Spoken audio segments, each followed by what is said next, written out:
Hello.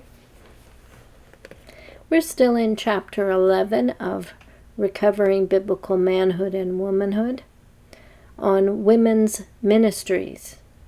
This chapter is done by R Schreiner, and he provided the last time the feminist position on women as fellow workers and laborers and his position.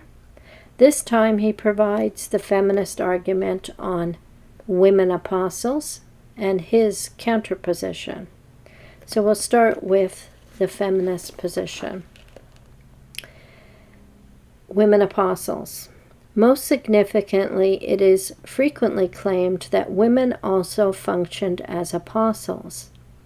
In Romans 16:7, Paul writes, "Greet Andronicus and Junius, my relatives, who have been in prison with me. They are outstanding among the apostles." Some commentators have thought that Junius was a man, and that the name here is a contracted form of the word Junaneus. Nevertheless, this is said to be an unpersuasive argument, for there is no example in Greek literature of this name having been contracted.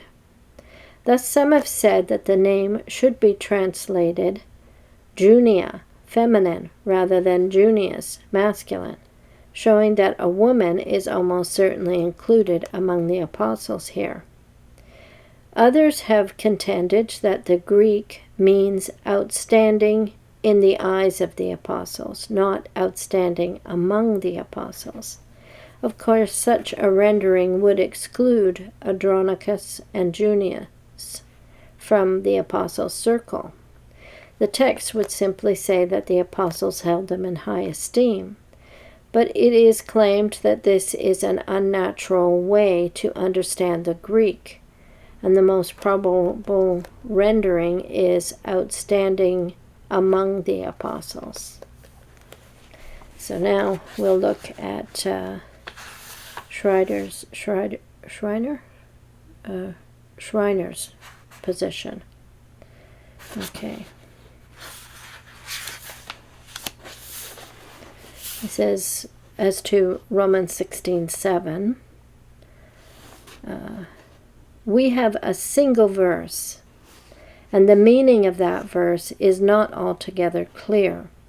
The passage is unclear in three ways. One, it cannot be definitely established that Junius was a woman. The name may be a contraction of a man's name, Junaneus. Of course, if this is true, then the text is irrelevant for the question before us. Two, even though some scholars claim confidently that the text means that Andronicus and Junius are outstanding apostles, it is also possible that the text is saying that they are outstanding in the eyes of the apostles. Three, even if we grant that Paul is speaking of a woman, and he designates her as a distinguished apostle, what does he mean by the word apostle here? It is by no means clear that he is assigning Junius the same position that he assigns to himself, the 12, and James. The word apostle in Paul could be used in a non-technical way, referring to messengers or representatives. In any case, the verse is too ambiguous to be used to establish the notion there were female apostles in the technical sense. In contrast, it is remarkable that, I'm just going to put this down, sorry. In contrast, it is remarkable that Jesus did not select a single female apostle, and the other clearly apostolic figures in the New Testament are men, Paul, James, and Barnabas. Not one indisputable example of a female apostle can be given in the New Testament.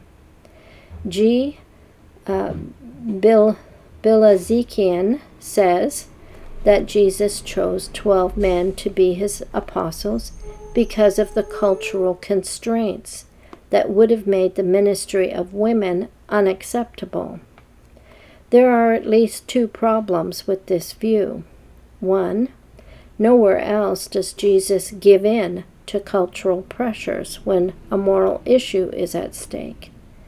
To imply that he gave in for this reason impugns his courage and integrity. Jesus associated with tax collectors and sinners, healed on the Sabbath, commended Gentiles who had great faith, and rebuked the scribes and Pharisees. All of these actions brought considerable cultural pressure on Jesus, and yet he continued to do what he thought was right. Thus it is unlikely that Jesus did not appoint a female apostle because of a mere cultural reason. 2. If, as Bilezikian asserts, Junius was an apostle, then Jesus' reluctance to appoint a woman apostle becomes even more blameworthy. For just a few years after Jesus' resurrection, the church, according to Bilezikian, is willing to appoint female apostles. Had the culture changed so dramatically in the few years since Jesus' ministry that now such appointments were feasible? Bilezikian's view suggests that the early church was even more courageous than Jesus, and this is surely incorrect. Others have appealed to the fact that there were churches in a woman's house, but that says nothing about who the leaders of the church were. The church met in Mary's house in Acts 12:12, but there is no reason to think that Mary was the leader of the church in that situation. If a woman has a Bible study in her house today, that is no indication that she is the leader of that study. It is also irrelevant to appeal to the fact that Jesus spoke to the Samaritan woman, treated women with dignity, and appeared to them first after his resurrection. Of course, Jesus treated women with dignity and respect, and we should learn from his example. But such examples are not directly relevant in discussing women in leadership roles. Okay, so I'm just going to leave it at that and link two videos.